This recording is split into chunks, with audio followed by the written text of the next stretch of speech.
Viewers, मुझे प्यार हुआ था कि नेक्स्ट एपिसोड देखते ही आप दो कैरेक्टर्स को कहेंगे,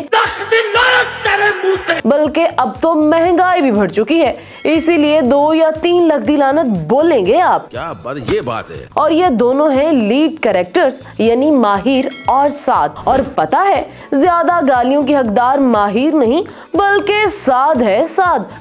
यकीन करें, इस बंदे ने तो बेगैरती की तमाम हदें ही पार कर रखी हैं। भला कौन सा ऐसा शौहर है जो अपनी बीवी की बेहयाई को इस तरह बर्दाश्त करे?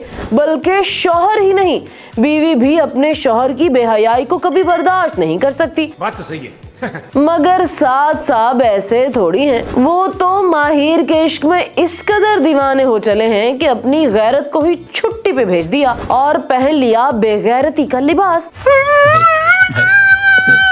साद की बीवी उसके सामने अपने बॉयफ्रेंड अरीब की मोहब्बत में पागल हुई जा रही होगी और ये जनाब उसे शटअप कॉल देने या छोड़ देने के बजाय उसका दुख बांटेंगे। वैसे हद ही हो गई यार, ऐसा तो कंजर भी नहीं करते, इनमें भी थोड़ी बहुत गैरत तो होती है। रही माहिर साहिबा, वो तो बेशरम और बेहया। बुरा लगता है भाई, आप लोग भी जानते हो। उसका बस चले तो आज ही साद और अपने माँ बाप को छोड़े और जाकर घुटने से लग के बैठ जाए अरीब के। खैर, अगली किस्त में होगा ये कि साद माहिर को कहीं बाहर लेके जाएगा, माहिर गाड़ी का दरवाजा खोल रही होगी और साद अभी दूर ही होगा, वहाँ टपक पड़ेगा अरीब और फिर ये दोनों खूब दुखड़े सुनाएंगे एक दूजे को। साद भी देख लेगा कि उसकी बीवी उसकी आंखों के सामने डेट मार रही है अपने बॉयफ्रेंड और आशिके नामदार से। मगर फिर क्या हुआ, साद तो है ही बेगैरत, वो ये सब देखकर सिर्फ और सिर्फ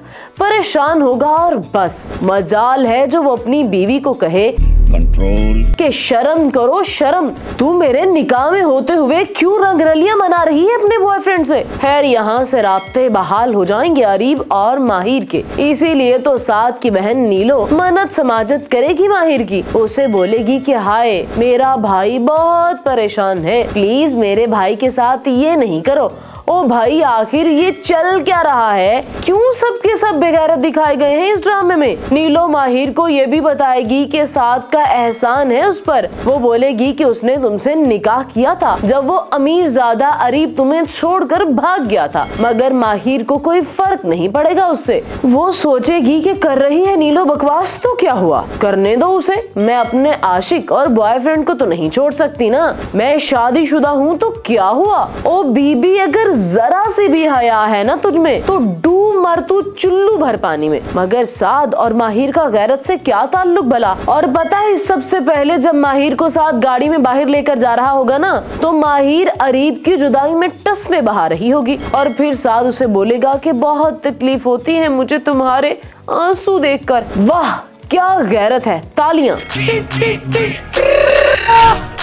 मगर अभी तो आप 31 तोपों की सलामी भी देंगे माहिर को जब उसे ये कहते सुनेंगे कि मेरे जज्बात कोई नहीं समझ सकता। और साद उस पर पूछेगा कि मैं क्यों नहीं समझ सकता, तो माहिर क्या आला जवाब देगी। वो कहेगी कि क्योंकि कभी तुम्हें मोहब्बत नहीं हुई ना। साले का खोपड़ी तोड़ साले। तालियां होनी चाहिए यार हमारे लिए। क्यों बनती है ना माहिर के लिए 31 तोपों की सलामी। ओ बीबी, अंधी है तू, तुझे नहीं पता तेरे इश्क में बचपन से पागल दीवाना है साथ, और तेरी तो मोहब्बत ने उसे बेगैरत तक बना डाला। अरे हर गुनाह के पीछे शैतान नहीं होता। और अब तू कह रही है कि उसने मोहब्बत ही नहीं की। वैसे हद होती है घटियापन की भी। मगर ये बात लिख ले हमारी कि इसने अरीब से मुंह काला करवा के वापस साद के पास ही आना है, और ये बात हम आपको इस ड्रामे की पहली किस्त से ही बताते आ रहे हैं। खैर, दूसरी जानिब अरीब अपनी माँ से लड़ेगा, उससे पूछेगा कि बारात वाले दिन आपने अजहर अंकल को क्या बोला था। मैं नहीं बताऊंगा। उनको फोन करके इन्फॉर्म करने की बजाय आपने उनकी फोन पे बेइज्जती की थी ना। मगर वो भी हट धर्म और बेशर्म औरत है, मजाल है जो अपने किए पर जरा भी अफसोस होगा उसे। तो अब आप कमेंट करके बताएं, क्या साद और माहिर जो कर रहे हैं वो सही है या गलत। और हाँ, वीडियो को लाइक और शेयर भी जरूर करें।